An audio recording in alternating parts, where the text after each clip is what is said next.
Bon, alors cette fois ça risque d'être vachement court parce que j'ai élagué absolument tous les trucs dont je voulais pas parler. En gros, j'ai tombé sur un mec, alors lol, 600 à 700 abonnés, donc du coup j'ai pas le name parce que ce serait du trash talk. Mais en gros, pour t'expliquer un peu le truc, tu prends le sketch de Franck Lepage dans Les Incultures.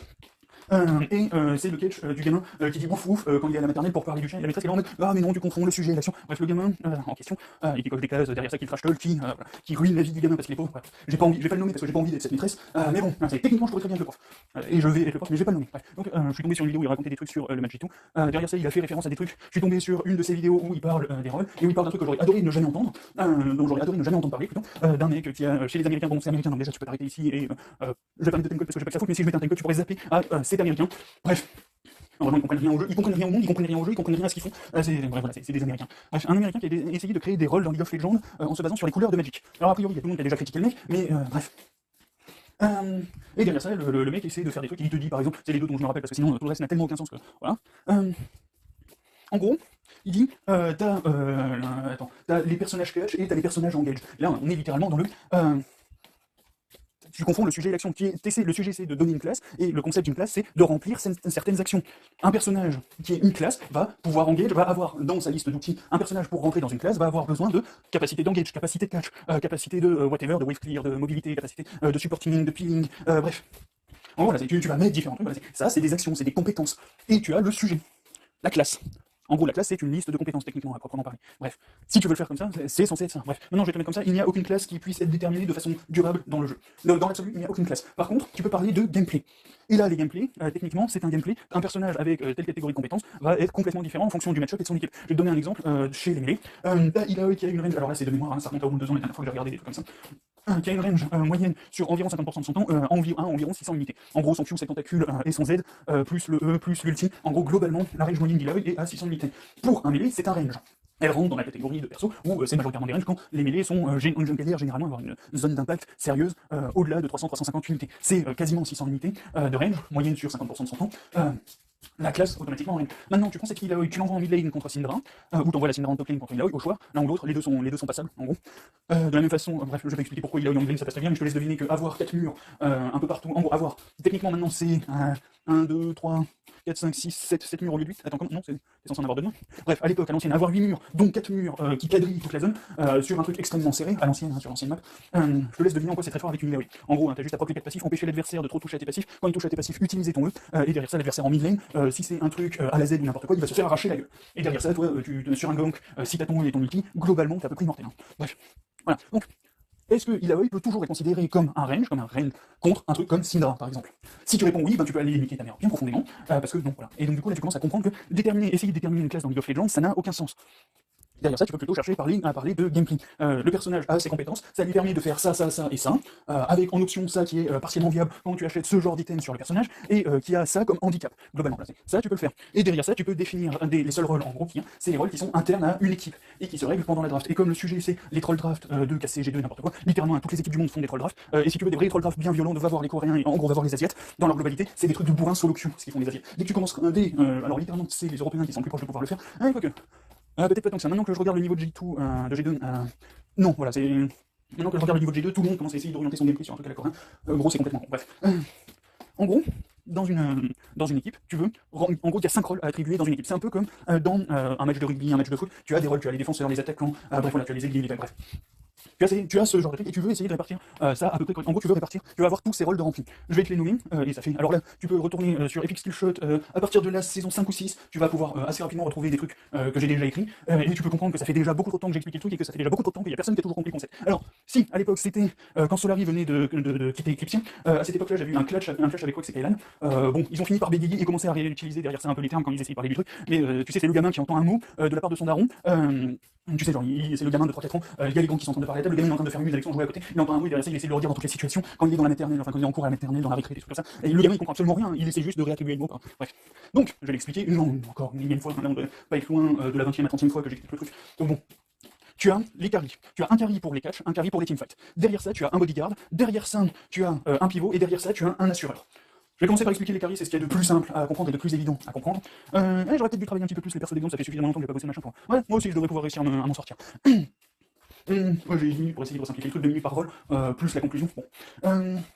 En gros, le carry teamfight, le carry catch, on va commencer par le carry catch, c'est celui que tu veux envoyer en side pour qu'il foute la pression en side, et derrière ça, de cette pression en side, qui rotate un peu partout sur la map, soit pour faire un catch dans la jungle, soit pour venir réapporter un surnombre à son équipe, pour son équipe.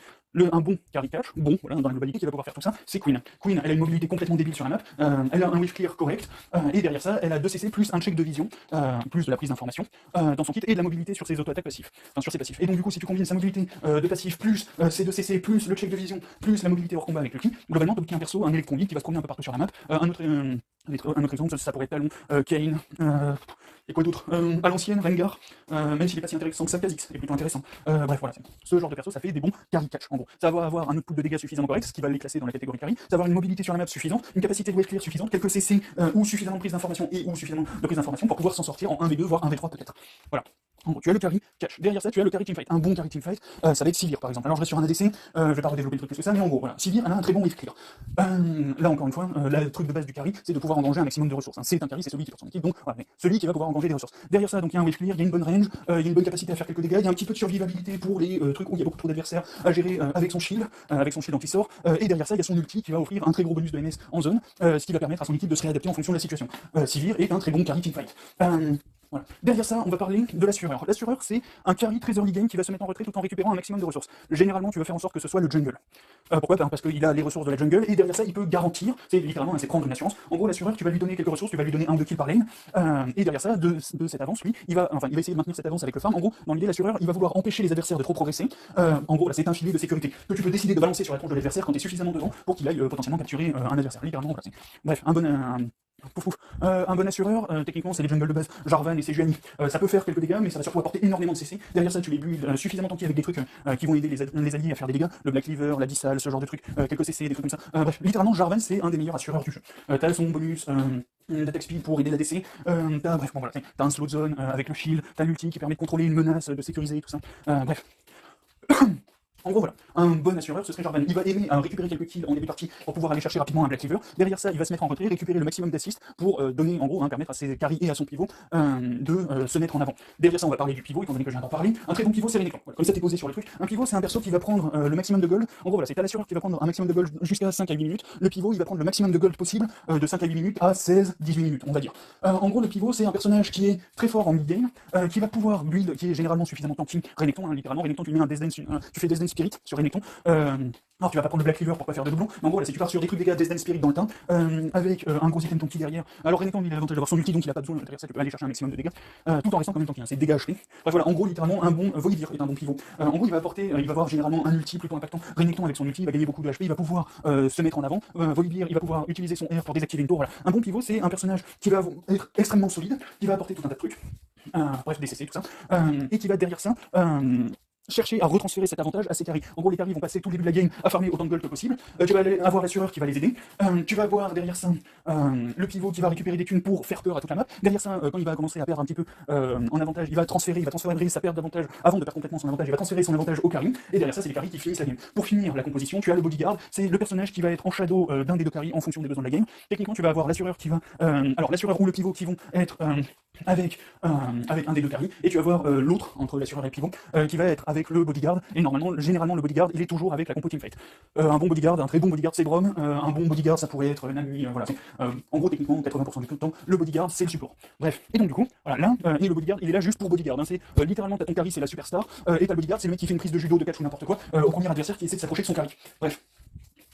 Et globalement, voilà, là avec ça, tu as une compréhension. Et derrière ça, tu peux faire rentrer tout et n'importe quoi là-dedans, tant que ça répond vaguement aux besoins du truc, tant que le bodyguard a de quoi pile ou suffisamment de CC, tant que le pivot a un bon power-up sur son ulti ou équivalent, tant que l'assureur peut apporter énormément de CC et se projeter, tant que le carry teamfight a énormément de capacité à jouer en zone sur plusieurs cibles, tant que le carry catch a suffisamment de mobilité et de survivabilité, bref, bon, voilà, tant que ça répond à peu près à ce que je viens de décrire, globalement, tu as une compo qui sera solide. Derrière ça, pour vraiment définir le niveau de Trollcraft, il faut une bonne balance de dégâts, les dégâts physiques, les dégâts magiques, il faut une bonne balance de range, les mêlées, les ranges, pouf, et il faut des CC, il faut un maximum de CC également. Bref, et c'est du coup comme ça que tu peux arriver à déterminer. Lucian il est nul à chier, il a aucune range, il apporte rien. Là WMF, elle apporte des bons dégâts de zone, elle a quand même une bonne mobilité, elle a quelques petits CC. C'est comme ça que tu peux déterminer qu'Apelli elle sert à rien. La seule chose qu'elle a, c'est une flèche qui la rend pseudo-invisible, sauf si t'as un red trinket, qui permet de voir sa silhouette et donc de toucher n'importe quel skillshot. Voilà, c'est comme ça que tu peux déterminer si un perso est plus ou moins intéressant, et s'il rentre dans plus ou moins telle ou telle case, et encore une fois, ça dépend de la compo alliée, mais aussi de la compo adverse. Bref. Bon, allez, tchuss.